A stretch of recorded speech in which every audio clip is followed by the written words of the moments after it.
It's Wednesday night, January 26th, 2022, and you're listening or perhaps watching with us live to another brand new episode of the Kicking Out Podcast. I'm Tanner Lee, along with my co host, Paul Zartman. We're going to be recapping AEW Dynamite Beach Break tonight.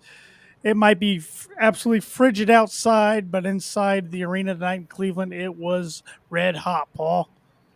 Oh, absolutely. From start to finish, it was a solid show. I enjoyed it, and I'm looking forward to diving right into the coverage. Back-to-back weeks, AEW's really put some good episodes together. Started off with a great match, one of the best matches, in my opinion, in AEW history. Ended with a very fun match, and we got a very good, very evil debut. Yes, we did, and with that, let's get right into it, shall we? Let's do it. Jim Ross kicks off the telecast with "It's Wednesday night," and you know what that means. Just like he always does, he welcomes everybody to Cleveland, and then Excalibur and Tony Schiavone join on commentary. And we get right into our first match, the ladder match for the undisputed TNT Championship, Sammy Guevara versus Cody Rhodes. The bell rings and the two shake hands before going at it. Cody has a side headlock on Sammy, and Rhodes sends him down. Guevara then hits Rhodes with a quick takedown. Cody attempts to go for a Tiger driver, but Sammy escapes. Sammy tries to go for a GTS. However, Cody gets away from Sammy. Cody and Sammy get on top of the 16-foot ladder. Cody hits Sammy with a suplex. The suplex does damage to both men. That thing was brutal. Yeah, that took a toll on both of them, and it was only signs of big high spots to come. Yeah, very, very true. Come back from break, and Cody tosses Sammy onto a ladder. Cody Rhodes applies the figure four on Sammy Guevara. Guevara gets out of it. However, Rhodes punishes Sammy with considerable chops. Guevara hits Rhodes with an enziguri.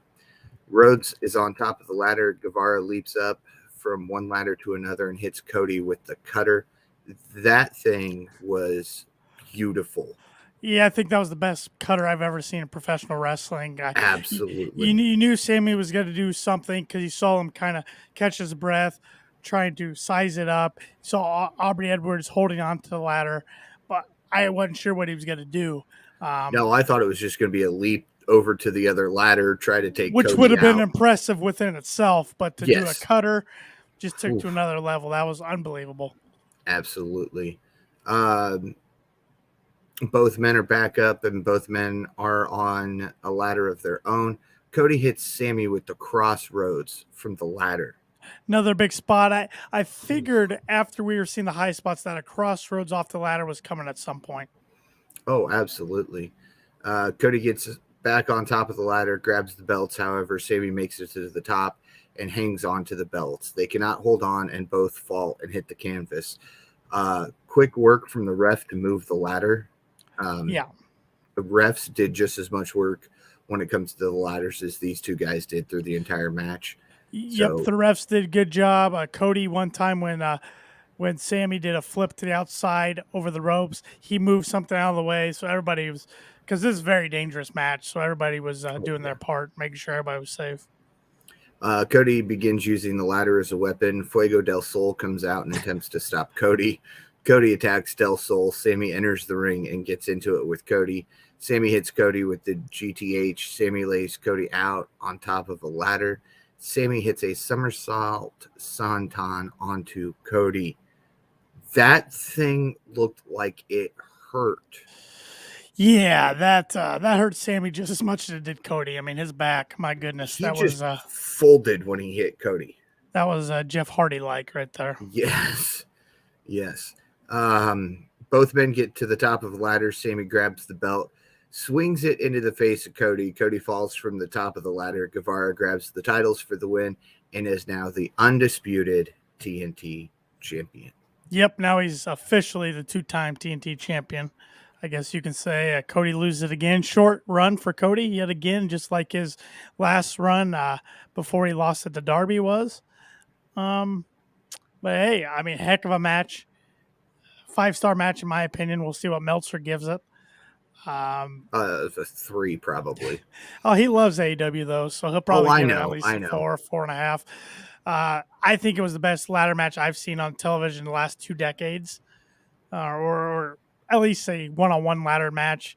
I mean, it Right. probably wasn't up to HBK Razor Ramon from SummerSlam back in the day, but it was the best AEW's done. And I feel bad for the two guys who have to follow that up in the next ladder match.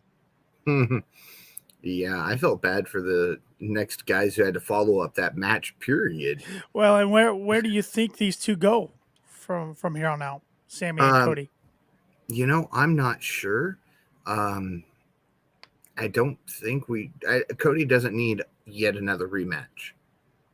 No, I think. I mean, who knows what's going on with his contract? But I think we see him going off to a different story. Hopefully, it's a good one. Hopefully, it's a good one because I like the stories he's been in ever since the Malachi story started.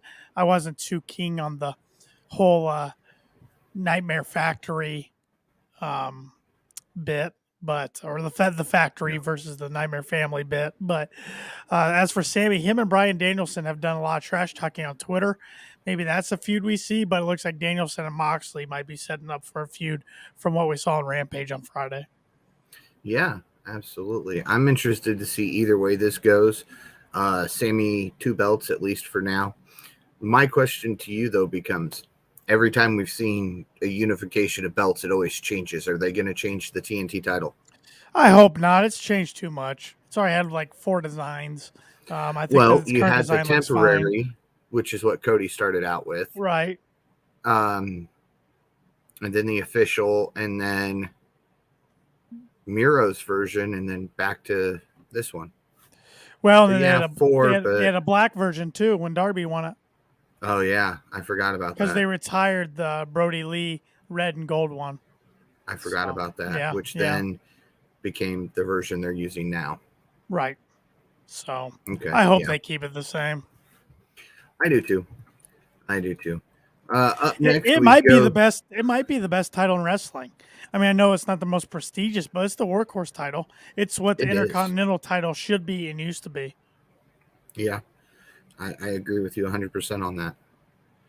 Up next, we go to the beach in Cleveland, which is a little frozen, Just a little. as Team Taz spoke with Tony Schiavone earlier in the day, and they challenged Hobbs challenged Dante Martin, and Starks challenges Jay Lethal. Tony Schiavone mentions the fact that his hand is frozen to the microphone. Yeah. Yeah, Yeah, I don't know. Didn't do much for yeah, me. I mean, Lethal's pretty much inserted into the storyline where Leo Rush was at one time. Leo's right. contract's coming up with AEW middle of next month. I'm not sure really what happened there. It's really unfortunate for all involved, I think, because Leo's a heck of a talent. At least we got to see him in Indianapolis. Why we did. Yeah, But yeah, I don't know. This team task stuff outside of Hook just not really doing it for me. send Hook. Yep, please. Send Hook to Dynamite, Taz. Come on. Yeah, he's the Rampage star right now. Yeah. This is his first Rampage off since he started, isn't it? Close to it, if not, Yeah. Up next, we got Wardlow in a 2-on-1 handicap match. Yep. Who's the handicap in this? It's not Wardlow. Nope. What he had 5 power bombs tonight. Made quick work of these two guys. Yeah. Crowd loves him. Of course, he's from the Cleveland area, so he got the hometown pop. He's just getting bigger and bigger reactions every week. It's great to see. Yep. And in case you were wondering, the indie talent or local talent that was used was Elijah Dean and James Alexander. Okay. And go listen to Chris Van Vliet's podcast this week. He interviews Wardlow. Very, very good interview. I was already a big Wardlow fan before, and I came away after listening to it being an even bigger Wardlow fan. So nice to hear him Okay. speak. He never gets to speak on TV, so it's nice to hear him speak. Yeah, it gets video packages, but those Yep. end up in picture a lot of times, so you don't Yep. hear him. Very cool story how he got into wrestling, having a WWE tryout. He thought for sure he was a shoe-in and they weren't interested. And now he's becoming a big star. So pretty cool. Seems to happen a lot with Vince's guys. Yep. Up next, Inner Circle versus 2.0 and Daniel Garcia. Match begins with Santana and Daniel Garcia starting things off. Oh, I should say that Santana and Ortiz kind of both just pushed through Jericho for the entrance. Didn't really hang out with him for the crowd singing Judas or anything like that. Santana gets the upper hand, starts the match. Santana tags in Ortiz, and they double team Garcia. Jericho wants in, so he tags himself in. He gets a shot in on Garcia. However, Santana tags himself back in, gets into Jericho's face. They head out for a picture-in-picture commercial break. During the commercial break, Garcia and 2.0 control the match easily. Return from break, Jeff Parker is beating down Santana. Santana and Ortiz are doing everything they can to avoid tagging in Jericho. 2.0 is working on a double teaming Santana. Jericho grabs the leg of Parker and then hits Matt Lee with the Judas effect. Santana hits Lee with the pile driver and gets the pin for the victory. After the match, Santana and Ortiz celebrate their victory. Jericho is mad, flips them the bird, and walks up the ramp. Are we finally getting a little split of the Inner Circle? I want to say that's how it seems, but at the same time, I'm afraid they're swerving us.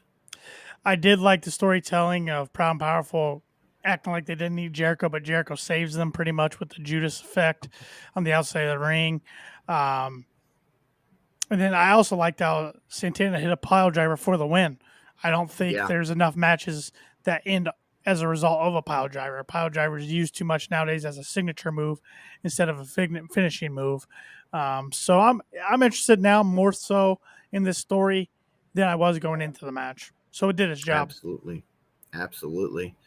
Up next, we get a video package setting up a Texas death match between Hangman Adam Page and Murder Hawk Lance Archer on February 9th. Yep, that'll be in 2 weeks. That'll be fun.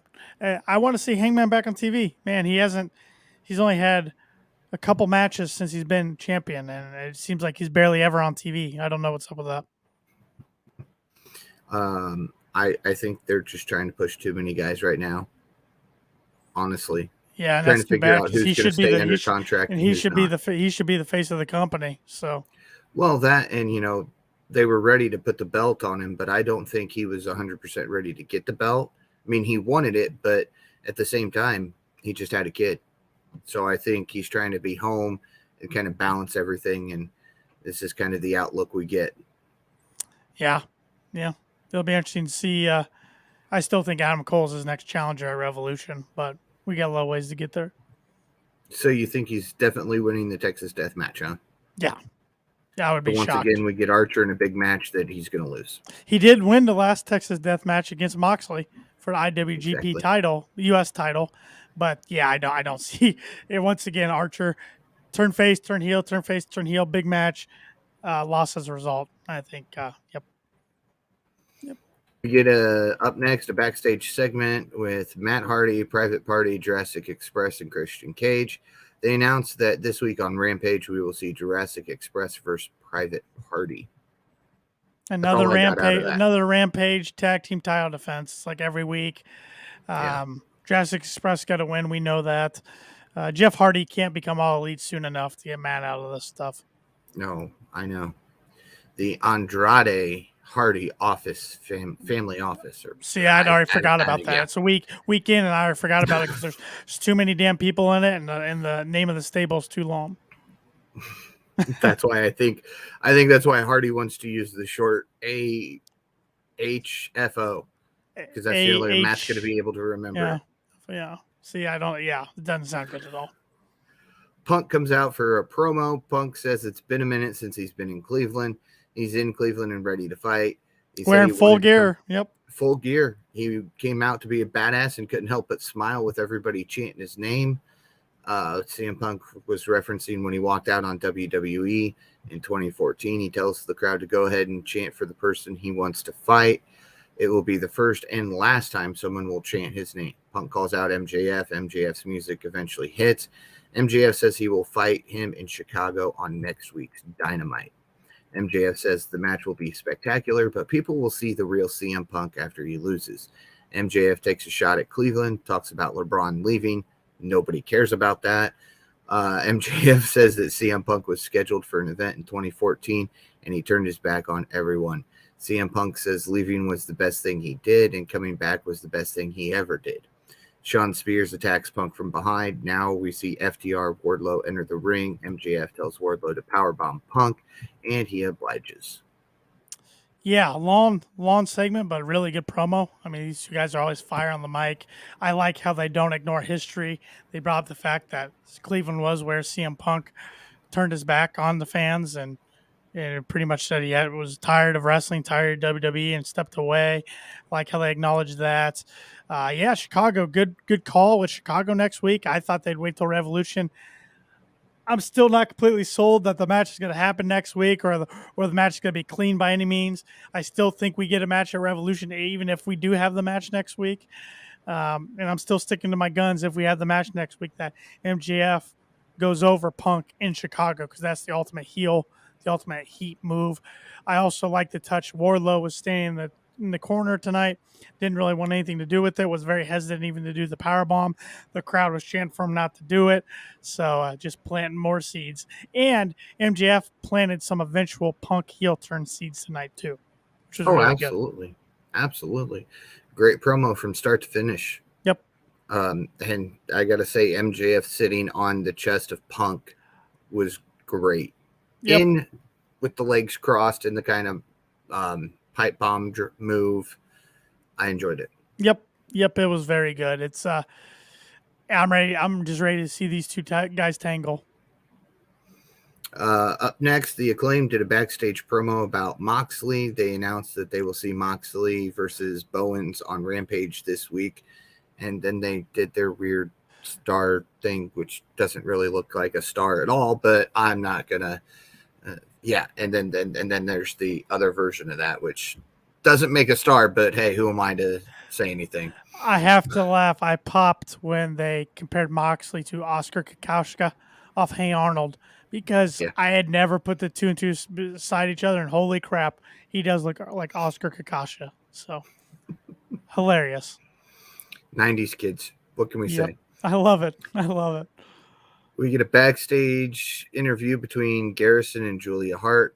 Smart Mark Sterling brings the contract over to Hart, tells her that Jade Cargill wants to challenge her on Rampage. Griff says, don't do it. Julia says, I can do whatever I want. Signs the contract, and we will now see Jade Cargill versus Julia Hart for the TBS championship, which she's going to lose. It's Beach Break Championship Friday on Rampage this Friday, and Jay's going to destroy her. Julia has shown a little more aggressive side and a little more attitude tonight. Thought that was nice. But need to do something with the Varsity Blondes because I'm a little bored of the blondes, to be honest. I text you this. If Julia doesn't become the next member of the House of Black, she's turning heel and she's taking the blondes with her. Which I'd be okay with because they need something. I'm just bored with them, really. And speaking of recent heel turns, up next was legit Layla Hearst versus Red Velvet. The match begins with Red Velvet taking down Layla Hearst with a quick leg lariat. After that, the action goes back and forth between Velvet and Hearst as we go to another commercial break. Hearst controls the action during the break. Velvet hits Hearst with a stunner and some back elbows and then hits Hearst with double knees to the back of Hearst. Velvet hits Hearst with a spear. Velvet goes for the cover. Hearst kicks out. Hearst has the legit lock on Velvet.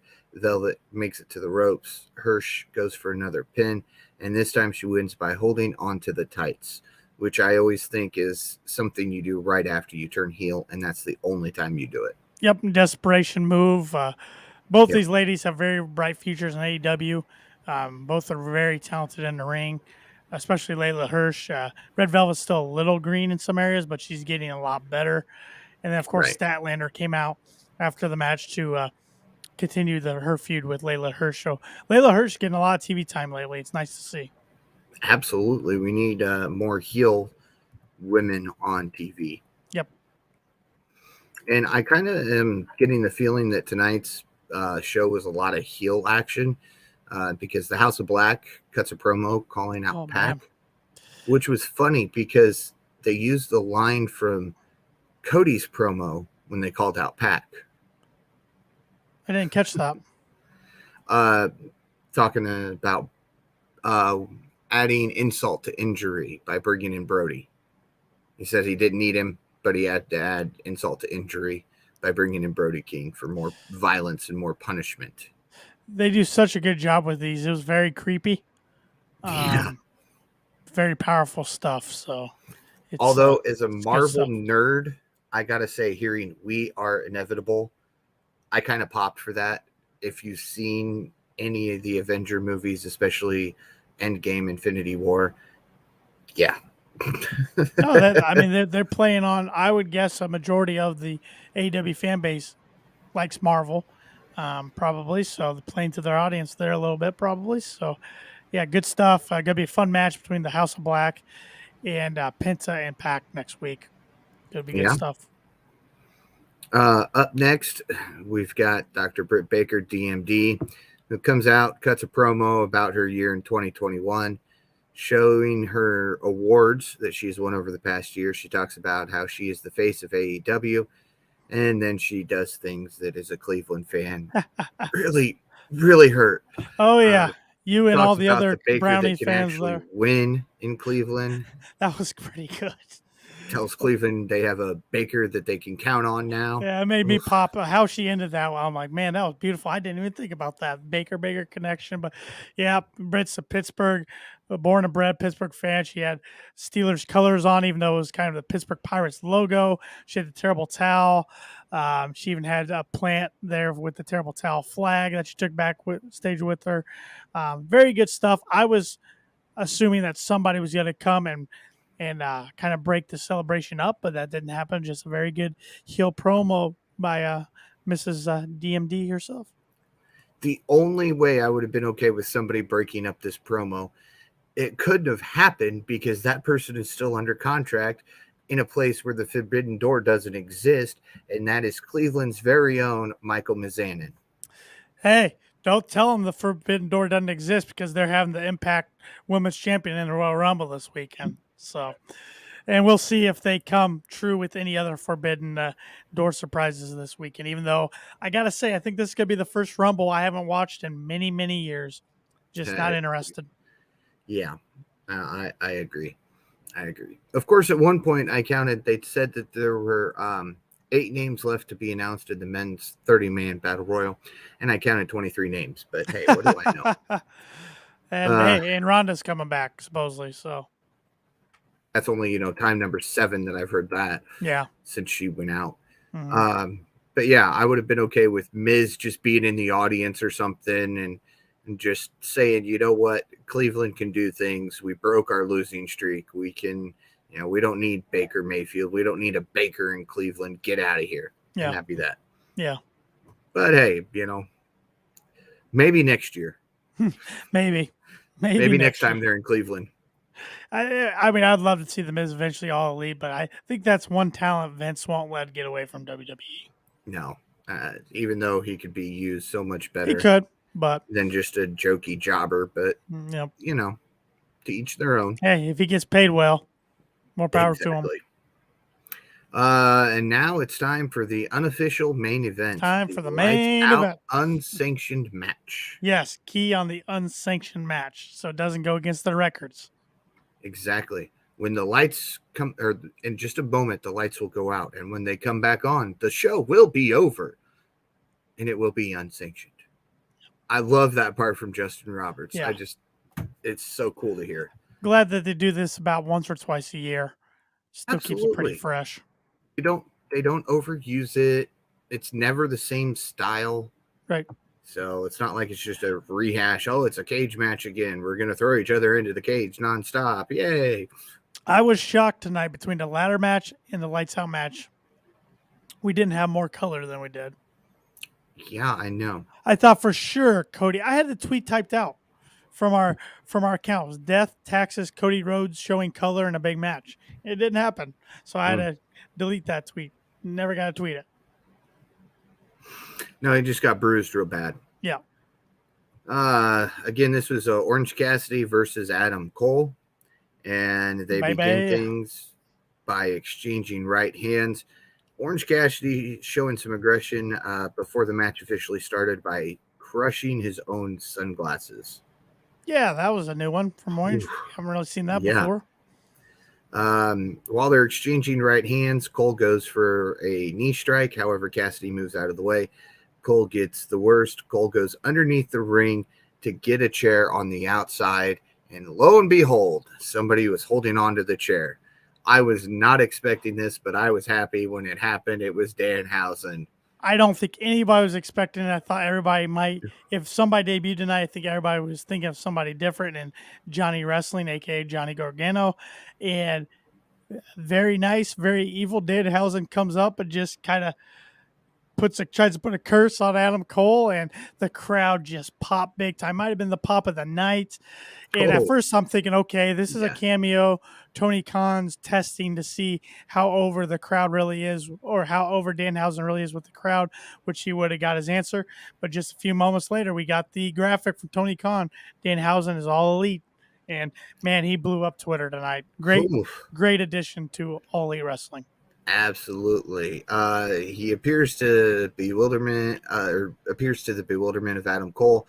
Cassidy and one more thing, the Ass Boys are not happy that he showed up. No, of course not. It takes away from their TV time. And the little feud they have going on Twitter and online, it's just glorious. I love it so much.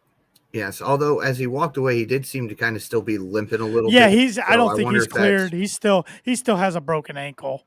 Yeah, so I think that's why he probably didn't do anything other than, Right, but yeah, he must be getting close enough where Tony felt confident signing him.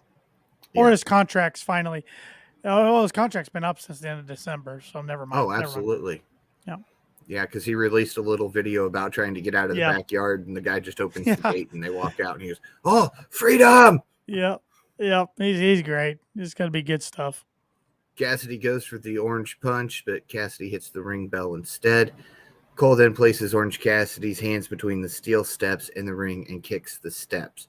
We go to a picture-in-picture commercial break with Adam Cole in complete control. Hits Cassidy with the backstabber. Cole sends Cassidy outside the ring. Cassidy has a fire extinguisher and uses it on Cole. It took me a minute to realize that Cassidy's busted hand came from the steps. Yeah. I didn't catch it right away. So I'm sitting there and I'm like, okay, what happened? Where did he? Yeah, it took me a while. Yep. Yep, the AEW do that to you. You gotta pay attention to the details, small details. Quick moving. Yeah, if you go to the restroom real quick, go get a snack, you might miss something and then be confused later on. I learned that the hard way. There were several weeks in a row where I went to the bathroom as Hangman was walking down to the ring, came back out, and the match was over. And I'm like, well, I went that. Yep, I remember you complaining about that on the pod. Yep. Cole goes for a brainbuster. However, Cassidy counters into Stun Dog Millionaire. Cassidy then hits Cole with the Minichka driver onto two metal chairs. Cole hits Cassidy with a super kick. Cole calls out for someone. Cutler comes out. I think Cutler stood on the stage way too long. It's like he stood there. The camera didn't turn quick enough. The lights didn't pop onto him. So he just kept standing there shaking and spraying his cold spray. He's a stooge. And then, here comes the stooge as Wheeler Yuta's taking him out. I'm like, well, okay, well, you weren't wrong there. Yeah. But Wheeler Yuta takes out Cutler. Then Cutler gets taken out, and a little bit of back and forth. Chucky T comes out, Rocky Romero, Red Dragon, the Young Bucks. Cole goes for a low blow, but Cassidy blocks it with, they said a steel cup, but I'm pretty sure there were tacks on the... and then they said tacks later on. So okay, I didn't catch that tacks. Part. Playoff of Matt Cardona against Janela from the GCW event on Sunday where Chelsea Green went for the low blow, but it was all part of the Cardona's plan, and he had the metal cup on. So good stuff. Cole sends Cassidy through. The fight goes outside and then backstage. Cole sends Cassidy through the table near Tony Khan after pushing Jerry Lynn into Cassidy. Can we talk about the fact that TK tried to avoid staying or being on camera as much as he could? Yeah, and he was not happy that TV got broke. You saw his hand, and again, the cameraman made sure not to get him in the frame. And yeah, I was thinking, I wonder if that TV was supposed to get broken, but that's I'm sure I'm sure, of course, that spot was approved ahead of time. So, is what it is, I guess. But yeah, I don't think the TV was supposed to get broke because what Right. they did catch of him, he looked a little upset. Yeah. Or he's But just good at selling. That could be too. we'll never know because he doesn't want to be on TV. Perfect. Cole climbs onto the staging area, loses track of Cassidy. Cassidy is behind him, hits Cole with a low blow. Cassidy then hugs Cole, and they both go through the staging area. Cassidy kind of just slumped over onto Cole, gets the 3 count victory. Yeah, great storytelling there with Cassie hitting Cole of his own version of a low blow, finally getting the win.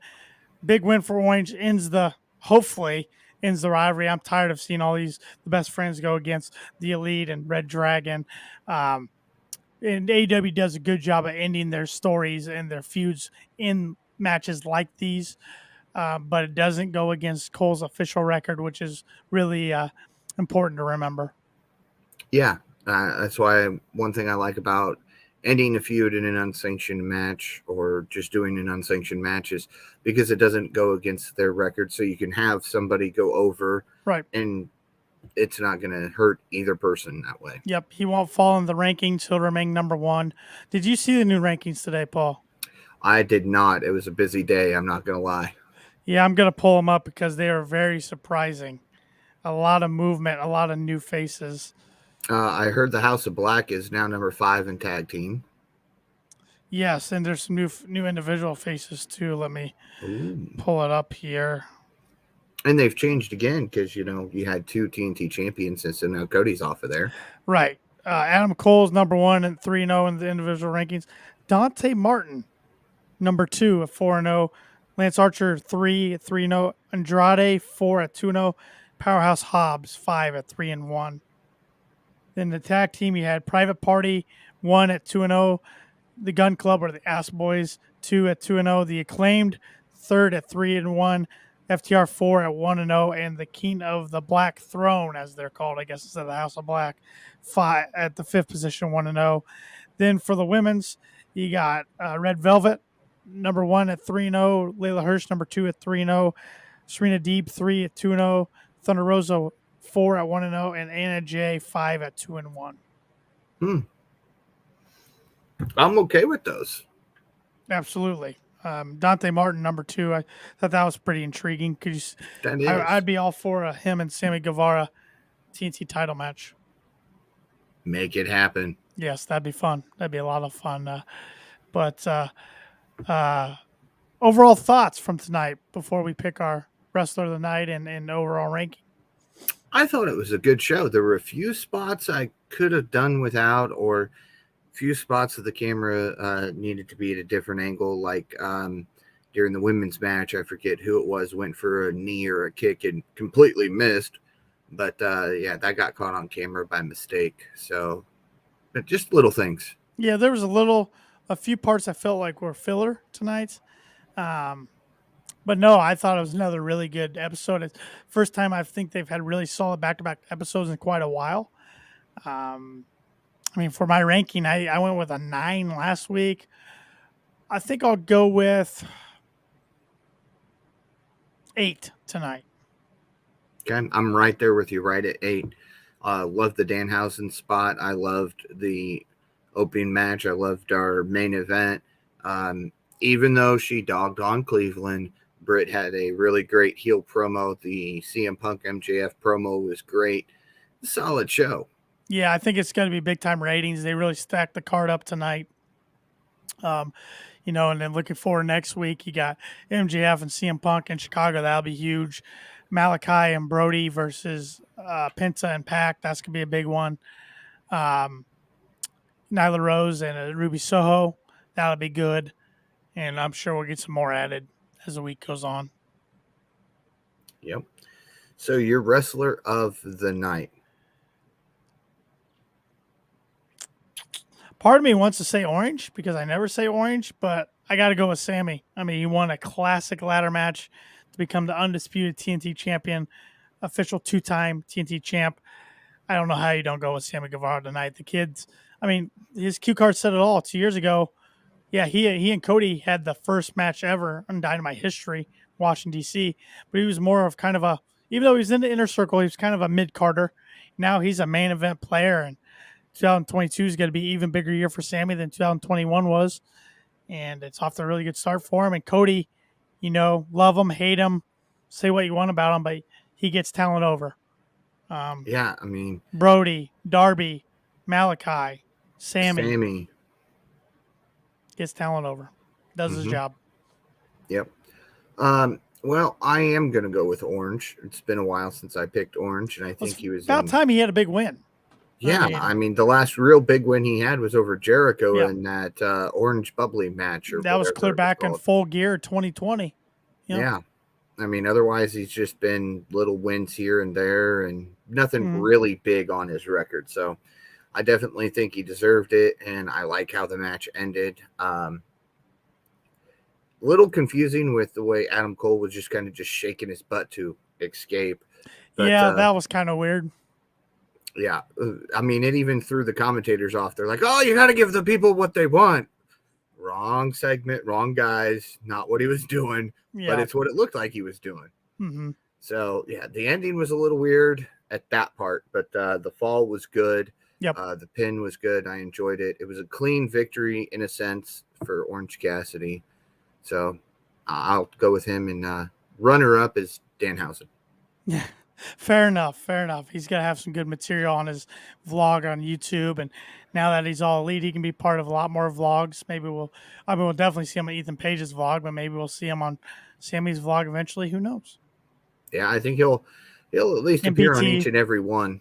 BT, At least of the big ones. I don't know if he'll show up on Thunders. Hers is still gaining traction. Yep. I mean, there's so many. I mean, Ethan Page's alone today, they were doing stuff in Washington, D.C. And I mean, when Ethan was recording, you could see the Bunny was recording hers. Evil Uno was recording his. Major Mark Sterling was recording his.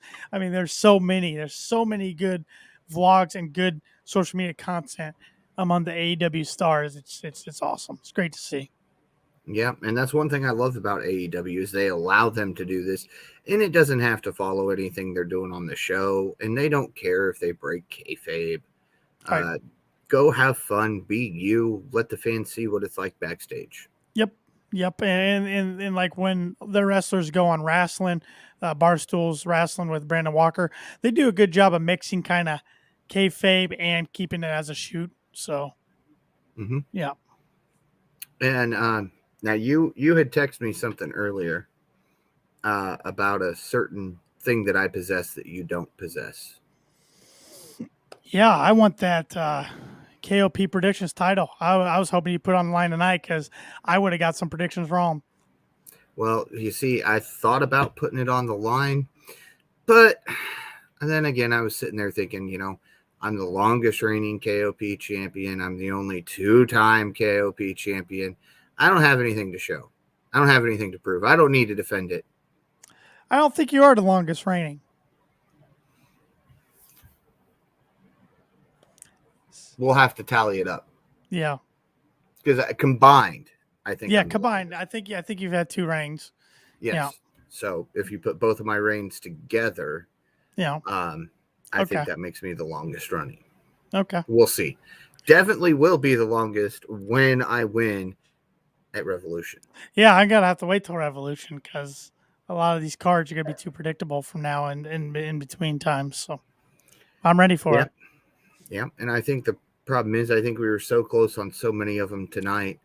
Right. Even if we got them wrong, I think our confidence points would have been very, very close, and I think we would have just ended up with me still being champion. So I thought Cody was gonna win tonight, so I would have taken Cody. I would have missed that one. What would your points have been on that out of like 4? Probably 1. See, and then I would have probably taken Adam Cole over Orange, but for 2, and then I was gonna. I mean, for the women's match, I would have taken Layla Hearst for 3, and then I would have taken the Inner Circle for 4.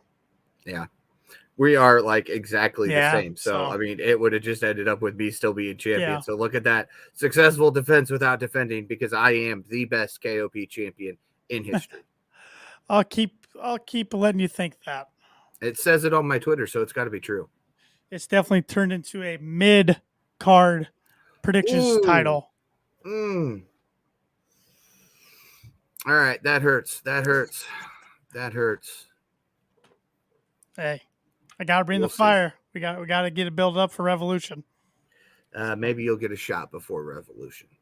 Yeah, We'll see. Hey, anytime, anywhere, I'm ready. You're the champ, so you put it on the line, and I'll give it my best shot.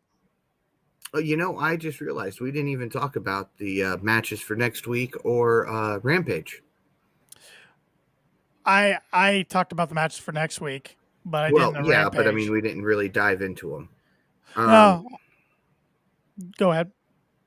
Rampage, we've got the TBS Women's Champion Jade Cargill versus Julia Hart. We've got a tag match, FTR versus Arn Lee Son, Johnson and Brock Anderson. Yep. There we go. Brock. Couldn't think of Brock. I should have been able to. The most appealing thing about that's Tully and Arn. I know. That's the only reason I'm looking forward to it. Yeah. And then what was the other match? We got the Jurassic Express versus Private Party. Right. And then John Moxley against Anthony Bowens. That's right. They're doing a lot on Rampage tonight. Yeah, Moxley's kind of becoming a Rampage guy now. Moxley wins. Yeah, I call it. Moxley wins. Jurassic Express wins. Jade Cargill wins. I think FTR's pulling off the victory. Yeah, and FTR wins. Yeah, easily. So I think those are all pretty predictable. It's going to be Arn's fault somehow. So that's the bad thing about Rampage. I mean, it's great. That's only an hour long. It flies by. You usually get good matches, but it's usually pretty predictable. Mm-hmm. Yeah, maybe I'll look at that Dynamite card for next week's again, and maybe I'll issue a challenge over the weekend. We'll see. Because next week we got Nyla Rose versus Ruby Soho, Penta and Pac versus Brody King and Malachi Black. We have MJF versus CM Punk. I don't believe I saw anything else on next week's card, but I might be forgetting something. I don't recall anything else, but again, I could be forgetting something too. So, well, we know Wardlow will probably be in a squash match. Oh well, yeah, every week. I love how they went from him never wrestling to him wrestling every week and just demolishing people. It's good TV, though. It is. It's fun. Fun stuff. Just because of the fact that it gets the fans behind him more. Yeah. I mean, it's he's just going to explode. It's going to be huge. He already is a superstar. He already is over, but it's, like I said, 2022. I've said this about a lot of guys, but Wardlow's going to be one of those stars. It's the year of Wardlow. Yes, absolutely. In Danhausen now. Yes. I'm trying to go through and look for stuff for next week, and all I can find is Danhausen. It's unbelievable. I mean, the guy is so over. I mean, Tony Khan was brilliant. Oh, one thing I wanted to say tonight. When FTR, Spears, Wardlow were attacking Punk, I thought we were going to get the Briscoe brothers. But we didn't. Yeah. I keep thinking we're going to get them every week, and we're not getting them. It's frustrating me. It's going to happen. I really think it is going to happen. It's coming. It's just a matter of time. Yeah, because especially with how that ugly finish in the main event the other night in the GCW pay-per-view of the rushed finish because of the time of the traditional pay-per-view, that wasn't cool. Not at all. Yeah, I can't find anything. So maybe you'll just have you'll have to watch your Twitter this weekend. Maybe we'll make it a Twitter war. Those seem to work out pretty well. I'll be watching it. So all right. And with that, be sure to follow Kicking Out Podcast on all social media platforms at Kicking Out Pod. Be sure to listen to us wherever you listen to your podcasts. And if it happens to be Apple, please give us a like and a review. 5-star. 5-star. Just like Meltzer. 5-star. Yes. We want to be in the top 5. Or, well, the top 100 at least. We just want to get some good reviews. Give us good reviews and we'll move up. Give us good reviews. That's all we ask for. We don't ask you to lie. Be honest. Tell them how good we are. If we have stuff you want us to work on, want us to cover, let us know. That's what our social media channels and our feedback's for. Yep, and you can always send us a message on any of the platforms that we're on and say, "Hey, can you guys work on, covering this or this or this?" Yep. You can even send us messages on our own social media. You can follow Tanner Lee at Tanner Lee 92. Follow myself at Paul Zartman 921. That's where you'll find the best KOP predictions champion in history. Be sure to swing by Pro Wrestling Tees to buy your KOP merchandise. We've got some shirts up there. Go grab one or two of them for yourself. Support a great cause and look good doing so.